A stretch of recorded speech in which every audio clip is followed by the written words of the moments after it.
என் அன்பான பிள்ளையே, இன்று நீ இந்த செய்தியை கேட்கும் இந்த நேரத்தில் உன் மனம் ஒரே வார்த்தையால் கனமாகி இருக்கலாம். கடன். அந்த கடன் சுமை வெறும் பணத்தின் எண்ணிக்கையல்ல, அது உன் நிம்மதியை களவாடிய சுமை. அது உன் சிரிப்பை மெதுவாக குறைத்த சுமை. அது உன் இரவுகளை தூக்கமில்லாததாக மாற்றிய சுமை.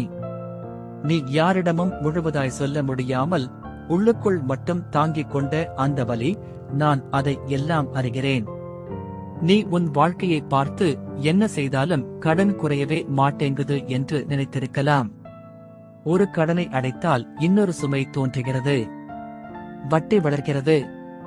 நினைத்ததை விட அதிகமாக பணம் வெளியேறுகிறது. சம்பளம் வந்ததுமே அது காணாமல் போய்விடுகிறது. உன் கையில் தங்குவதற்கு முன்பே அது செலவாகிவிடுகிறது. இந்த நிலையில் நீ, நான் எப்படி முன்னேறப் போகிறேன் என்று கேட்கிறாய்.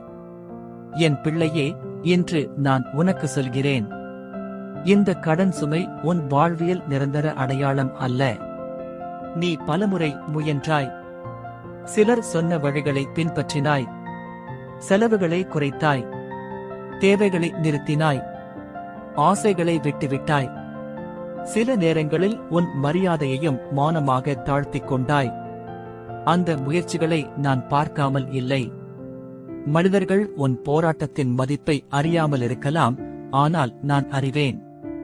நீ சோம்பேறி அல்ல, நீ போராடுகிறவன். கடன் உன்னை பயத்திலே வாழ வைத்தது. நாளை என்ன ஆகுமோ என்ற பயம். இந்த மாதம் எப்படி சமாளிப்பது என்ற பதட்டம். பணம் வருமா வராதா என்ற குழப்பம். அந்த பயம்தான் உன் முடிவுகளை கட்டுப்படுத்தியது.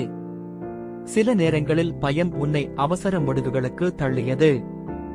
அவசரம் மறுபடியும் சுமையை அதிகரித்தது. ஆனால் இன்று நான் உன் வாழ்க்கையில் அந்த சுழற்சியை உடைக்கிறேன். பயம் முடியும் இடத்தில் விடுதலை தொடங்குகிறது. நீ, எனக்கு கடன் சுமை மட்டும் இல்ல, குடும்பம் இருக்கிறது, பொறுப்பு இருக்கிறது என்று நினைக்கலாம். ஆம் என் பிள்ளையே, உன் பொறுப்புகள் உண்மை. உன் கண்ணீர் உண்மை. உன் அவமான உணர்வும் உண்மை. ஆனால் அதைவிட பெரிய உண்மை என்ன தெரியுமா? நான் உன்னோடு இருக்கிறேன். நான் உன்னை கைவிட மாட்டேன்.